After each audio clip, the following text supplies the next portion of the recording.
નમસ્કાર, આપ જોઈ રહ્યા છો ICB 24 ન્યૂઝ. જોઈએ આજના સમાચાર. વડોદરા મહાનગરપાલિકાની આરોગ્ય વિભાગ દ્વારા કાર્યવાહી કરવામાં આવી છે. શહેરના સયાજીગંજ વિસ્તારમાં આવેલ નોનવેજની રેસ્ટોરન્ટ બંધ કરાવવામાં આવી છે. ફૂડ લાયસન્સ ન હોવાના કારણે આરોગ્ય વિભાગ દ્વારા કાર્યવાહી કરવામાં આવી. પાલિકાની ફૂડ ટીમે સયાજીગંજ વિસ્તારમાં નોનવેજની દુકાનોમાં કાર્યવાહી કરી 2 દુકાનો બંધ કરાવી. વડોદરા શહેરના સયાજીગંજ વિસ્તારમાં લાયસન્સ એક્સપાયર થયા બાદ પણ ધમધમતા 2 નોનવેજની દુકાનો પર પાલિકાના ફૂડ વિભાગ દ્વારા દરોડા પાડવામાં આવ્યા હતા, જેમાં એક જગ્યાએથી પ્રતિબંધિત કલર નાખેલી બિરયાની મળી આવી હોવાનું સામે આવ્યું છે. આ સાથે જ ફ્રીજમાંથી 2 દિવસ જૂની માછલી મળી આવી હતી. પાલિકાના ફૂડ વિભાગના અધિકારીઓ દ્વારા તાત્કાલિક દુકાન બંધ કરાવીને લાયસન્સ લેવા તાકીદ કરવામાં આવી હતી.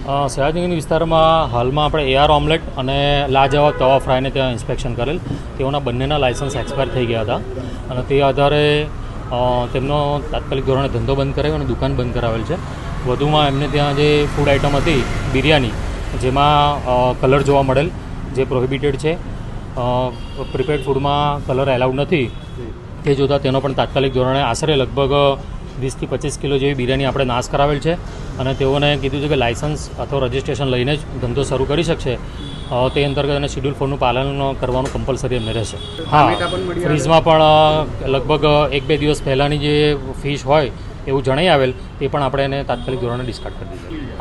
આ જોવા મળેલ છે તે અંતર્ગત આપણે એમનો ધંધો પણ બંધ કરાવેલ છે અને તેમને FSS અંતર્ગત તાકીદ પણ કરેલ છે.